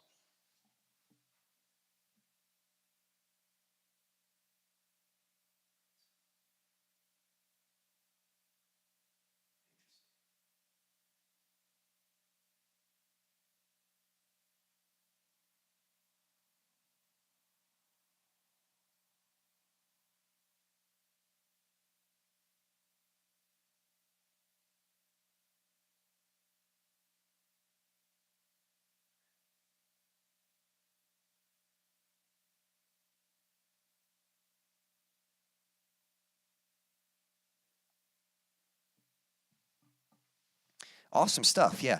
So that's cool. So it sounds like, does the Headrush pedal board have like a built-in amp simulation? Like, is that your rig basically? You're plugging into that, and then you're going in direct into, if you're playing live, going in direct, or if you're going into your computer, your monitors, or your headphones, because that's pretty sweet. And again, I think I've talked about this some, but I'm going to be playing live at some point this year. I'm still getting some things set up for that. But basically, the same rig that I have here with you guys.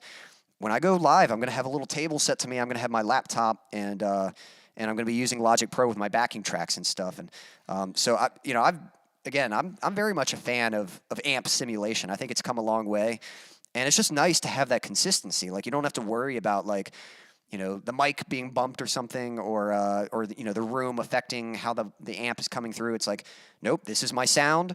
I just plug it in and I just come through and you get the same sound, like that consistency. You don't have to stress about that. And it's a lot easier, a lot less gear to move around and stuff. So that's pretty sweet.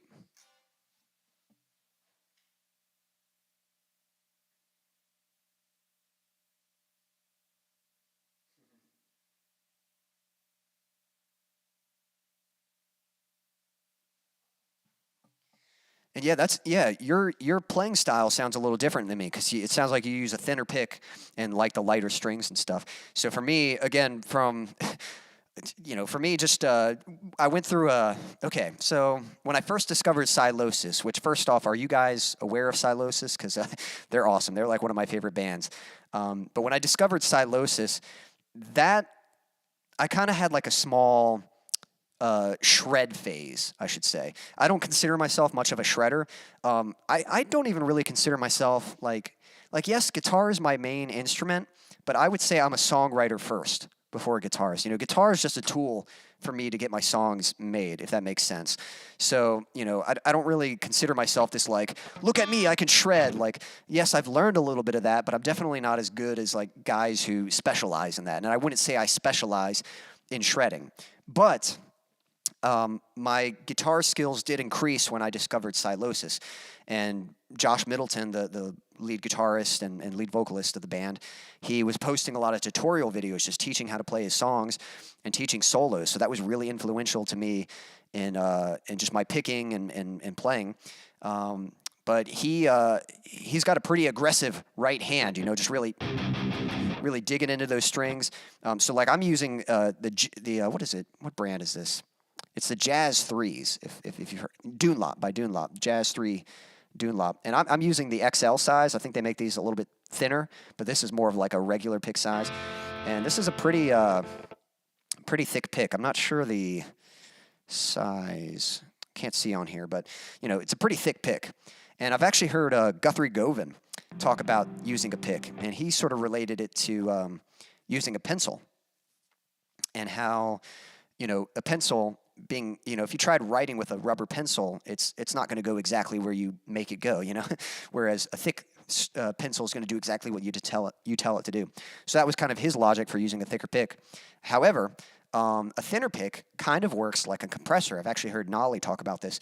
So a lot of times on bass, I like to use a slightly thinner pick so that the string signal, you know, is more consistent. Like every time I hit it, if I hit it a little harder, a little softer, it's still going to be roughly the same volume each time. So there's pros and cons, you know, to each one, and I think it just depends on your playing style. I don't think one is better than the other. It's just, and I think that's what's so cool is like it's fun hearing like what you guys use and stuff, and it's not like, oh, you should use what I use. It's like, no, you know, it's fun to kind of see like what people have used and how it's shaped them, how it's shaped their playing, or how it complements their playing, you know?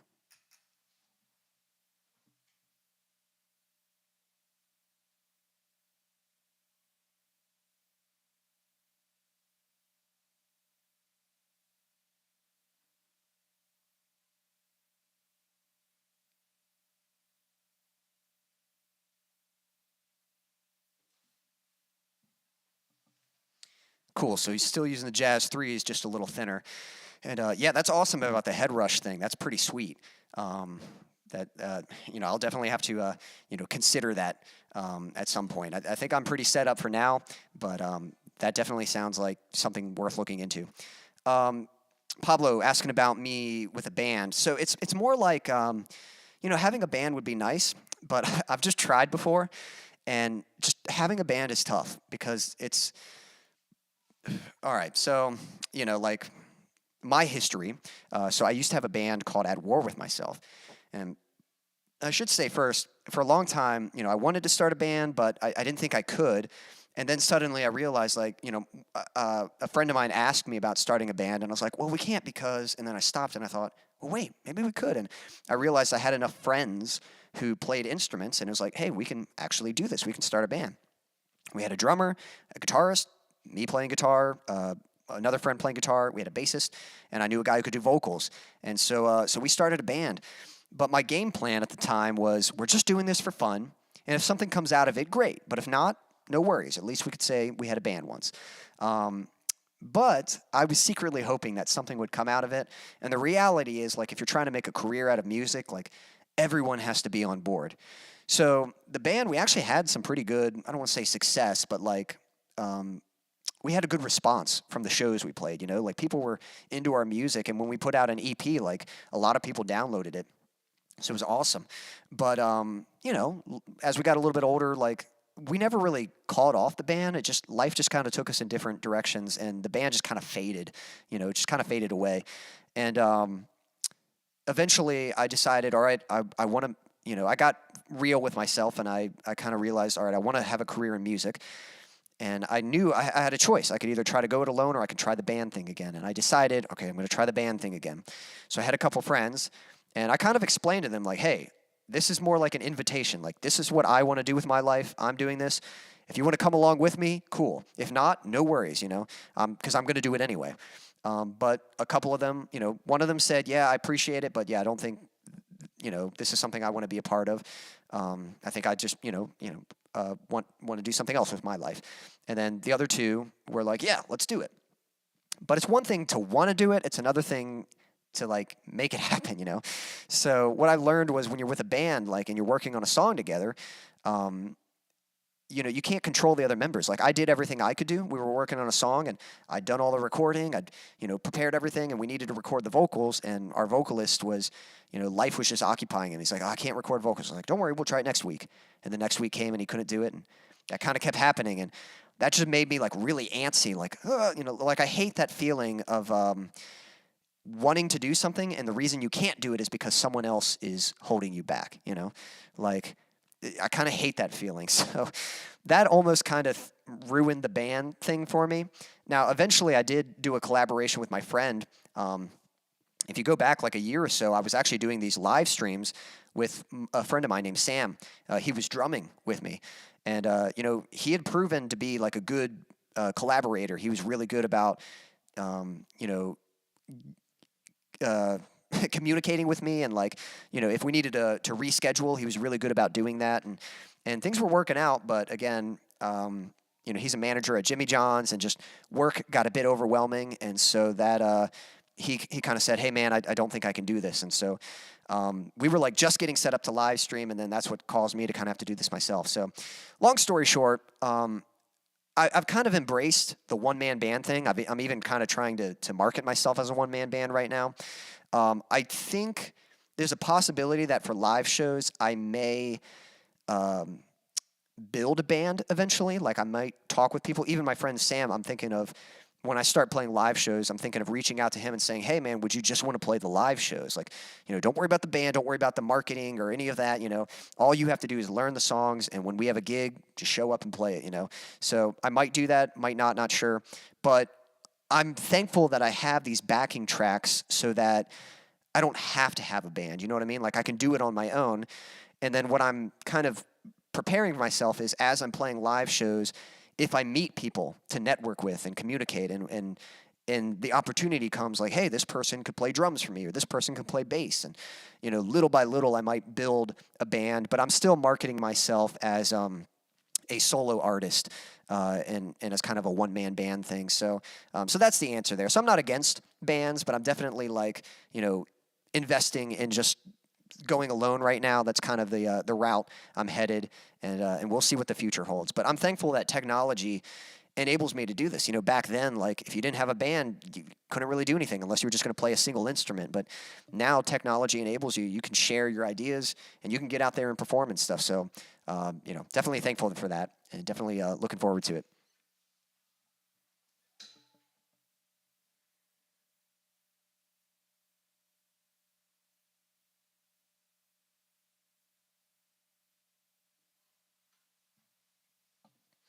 Yep. But anyway, what about you guys? Daniel, have you ever been in a band? Do you have a band and I don't know about it? Pablo, do you have a band, or have you been in a band? Stan, I know you're on the praise band, and you're doing a good job on that. It's kind of funny. I mean, our church, we have a praise band. I don't really count it as a band because we're not really like trying to make a career out of it or anything. We're not like writing our own songs, but it is a band. It's a group of us as musicians that get together and we learn songs, and we lead praise and worship at church and stuff. But anyway, let me know. Have you been in a band? And I'm going to play another song for you guys.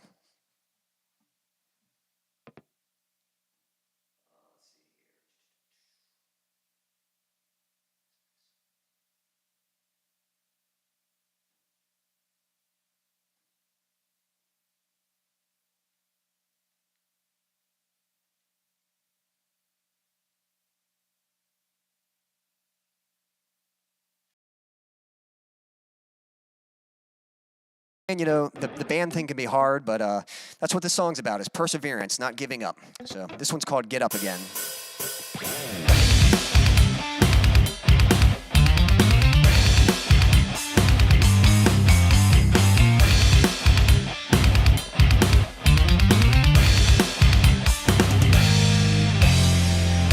Down on the floor, you've been here many times before. You can't ignore time in hand is running short.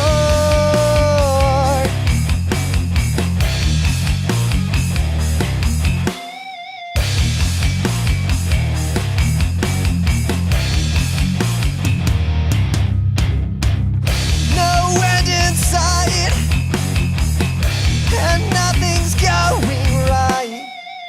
Why even try? There's nothing left inside. It always hurts to lose what you wanted, but it feels worse to never have tried it. It's not the first and won't be the last time, so get up again.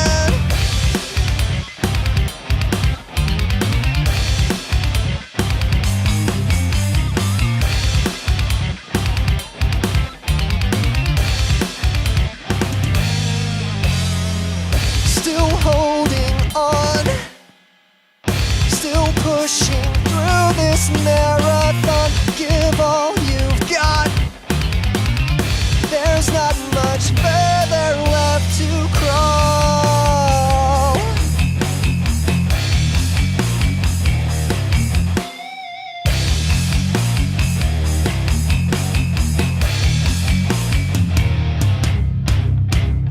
No end in sight, and nothing's going right.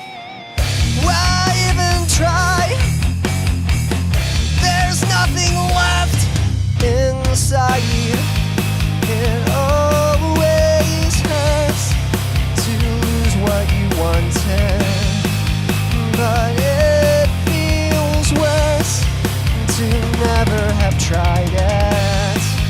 It's not the first and won't be the last time, so get up again.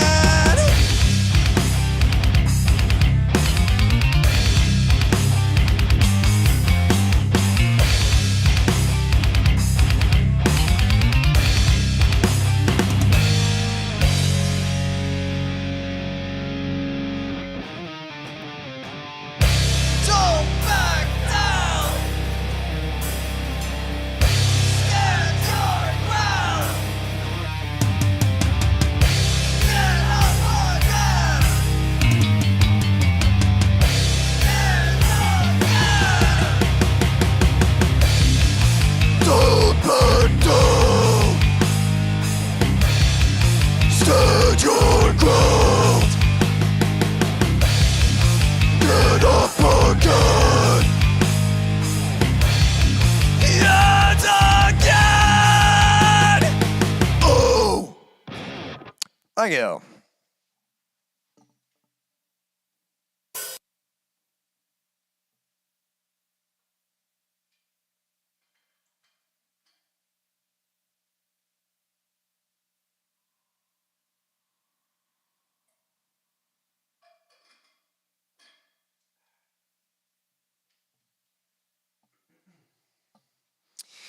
Stan says he was in a band in middle school. That's pretty cool.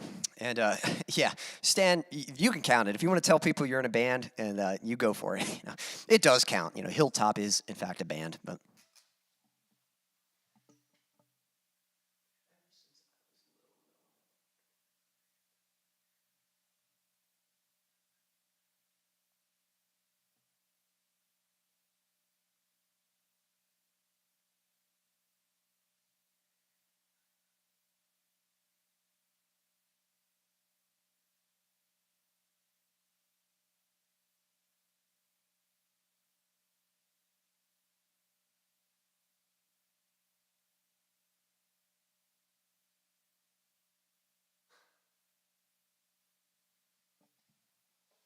Wow, that's a cool story, man.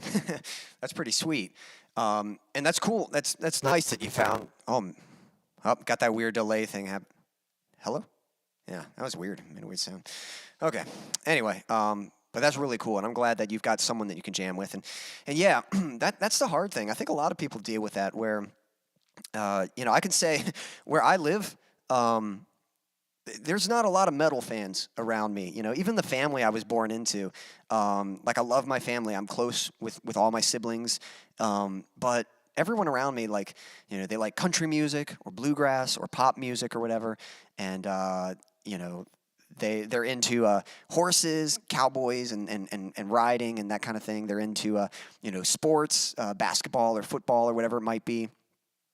But for me, and I'm the one, I'm into metal and hard rock and punk rock and that kind of thing, and I'm into you know, skateboarding and martial arts and video games and stuff. And so, well, some of my brothers like video games too, but you know, yeah. So it's like if I'm looking for someone to like jam with, like metal and stuff, there's not a whole lot. Now, Stan seems to appreciate the music, so that's fun, and we're playing on the Praise team together. I don't, man, I haven't really jammed in a long time, like just straight up jams. Sometimes I'll have these like small little jam sessions with some of the teens at our church here, but like between services or practice or something like that. But yeah, so I know that can be hard, and especially again, that's just another reason why I'm thankful for the backing tracks and stuff, and what's cool, and I'm thankful for streams like this because, you know, Daniel, Pablo, I can sincerely say, like, and Stan too, of course, but you know, like, I'm glad I found you guys because, you know, I love, like, this stream's been going on really long. I might have to cut it here in a moment, but it's just fun just talking to you guys about music because we all love this stuff, you know, just talking about guitars and talking about the bands we like and songwriting and gear and whatever it might be. You know, it's just that's the cool thing about the internet is being able to connect with people who love what you love. So it's sort of this way of like, you might not be around other people like you, but you can find other people like you out there and stuff. And I mean, gosh, like Pablo, when I heard you knew who Xtol was, I was like, what? You know Xtol? You know, no one knows Xtol. And so, you know, meeting someone who knows that band that I love, you know, it's like that means so much. So yeah, you know, I'm sorry. I hate it that, you know, that there weren't a lot of musicians to play with back then and stuff, but I'm glad you found someone to jam with now. And I hope someday, I know you're in Texas, and Pablo, I can't remember if you said, was it Argentina? Can't remember where you were at, man. But, you know, hopefully someday, maybe someday we can meet and we can have a good old jam session. That'd be a lot of fun.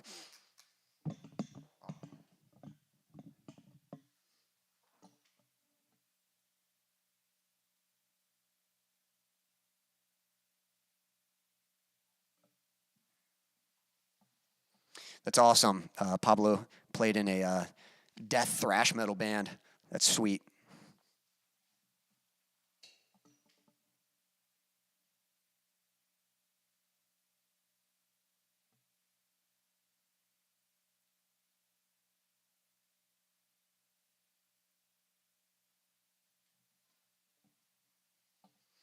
Yeah, that's awesome that he's been able to witness so much of that. And yeah, that's sweet going to see Judas Priest. They're a good band. So I'm sure that's going to be a sweet show. Awesome. Let me see how we're doing on time here.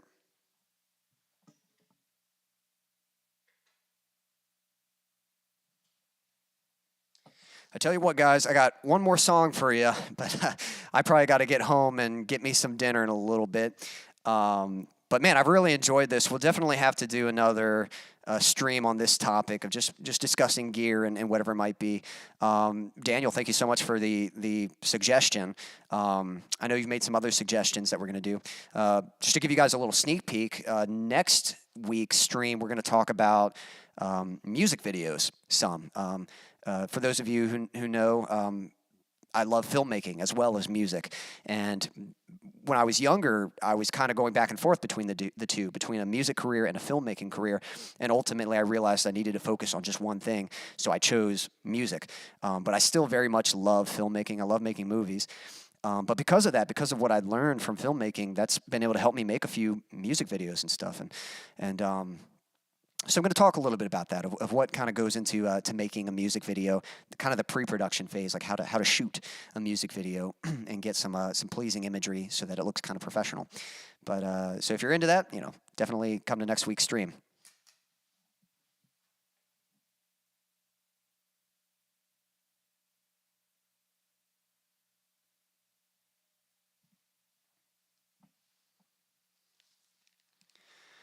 The only other thing I might say, just to give you guys a little update, I've actually finished the mix for Say That It's Over. So that's going to be the next song that I'm releasing soon.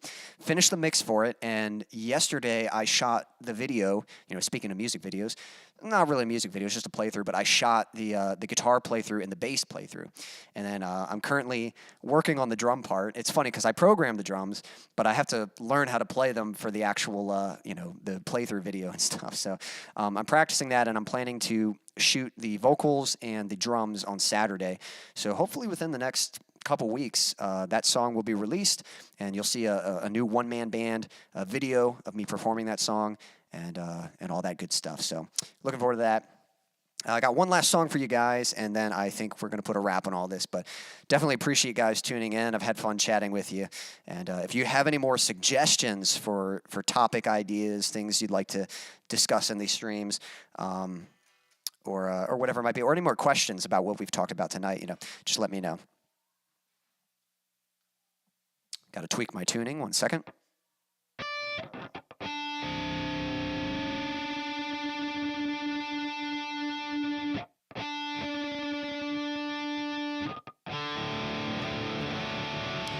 I think we'll be okay, but if you've watched my streams before, sometimes this weird delay thing will happen.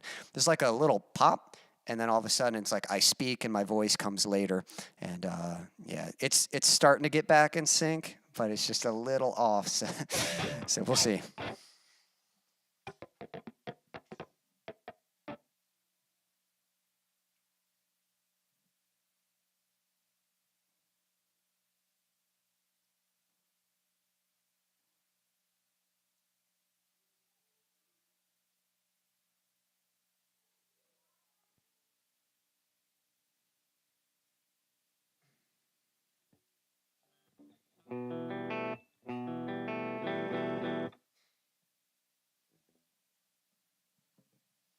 All right, I'm going to try it, but the delay's not quite on, so I really apologize if this comes out kind of wonky. Here we go. This is the last one. This one's called Love's Not Fair.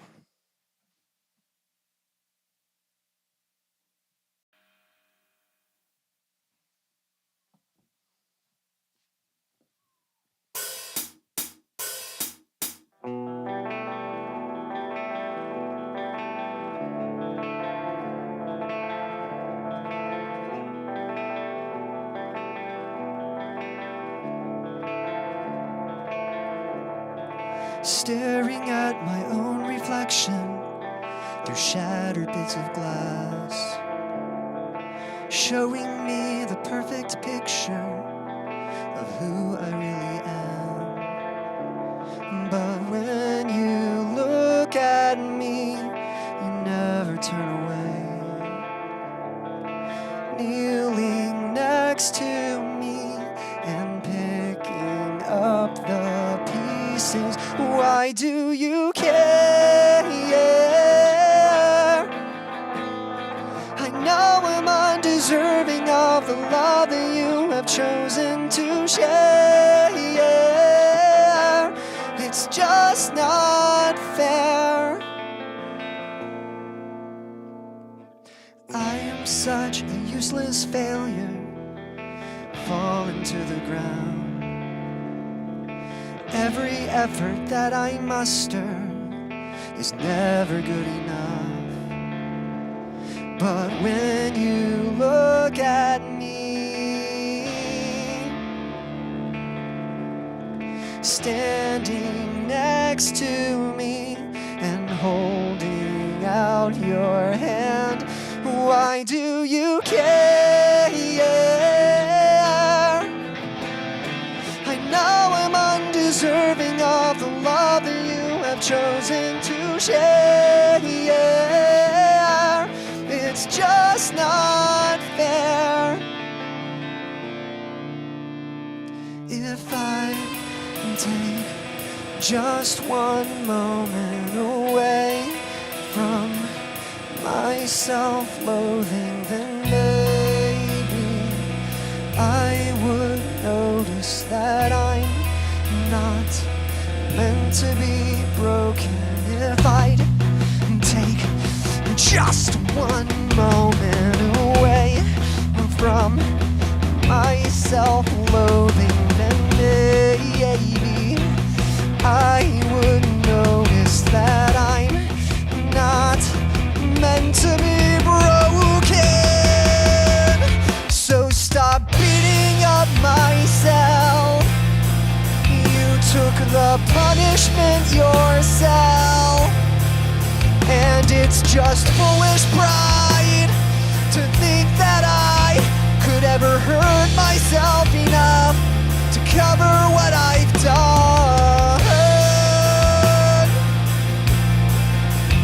I could cut myself dry, and it still would never be enough.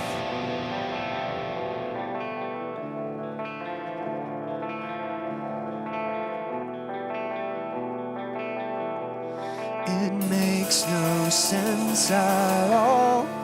Why do you care?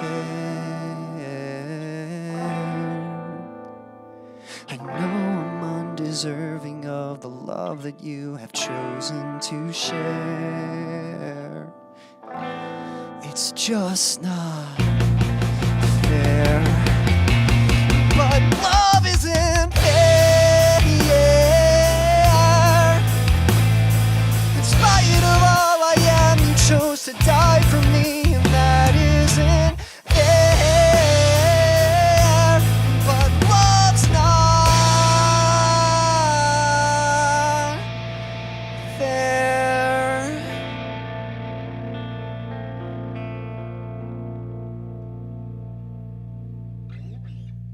Thank you.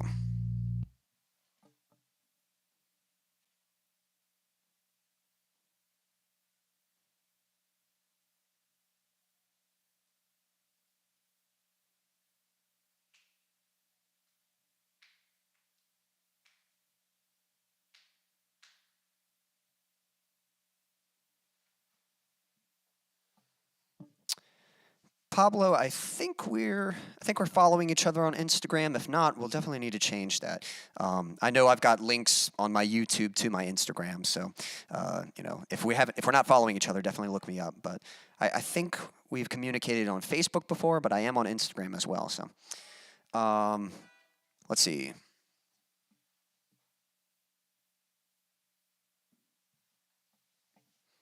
Thanks, Pablo. Appreciate that. It's not incredibly new. I probably wrote that song maybe about a year ago, and I have performed it before on these live streams. But it's definitely one I usually save as the last song for the live stream. But I appreciate that. It's not next on the list, but I am planning to record that song too, and release it. And actually, when I record that song, it's not going to be electric guitar playing that part. It's going to be an acoustic guitar. So I'm kind of looking forward to that. It sounds pretty good electric, but it sounds really good on acoustic. So I'm digging that. Plus, my brother, he got a Martin like a year ago or something. And I think it's his first guitar, which is funny. He was kind of like me, he had like guitars just kind of always around and stuff. But he wanted to buy himself a guitar, and he was looking at Martins, and there were like two in the store, and he was going back and forth. It's like the hardest decision he ever had to make, he said. I think it's like a $3,000 guitar. I don't know, but that thing sounds nice. Like every time he plays it, and he just put some fresh strings on it, and man, that's a good sounding guitar right there. Martin with some Elixir strings. That's a good combination right there. But so I think I might use that. Either that, my dad's got a Taylor, which sounds great. Taylor is a really good acoustic brand too. So it's between the Taylor and the Martin, but I think I'm going to try that Martin out. So we'll see. But I'm glad you like the song. And yeah, that one's called Love's Not Fair. I have a playthrough video of it, of me just doing the acoustic. But at some point I will record that song and release it too. So.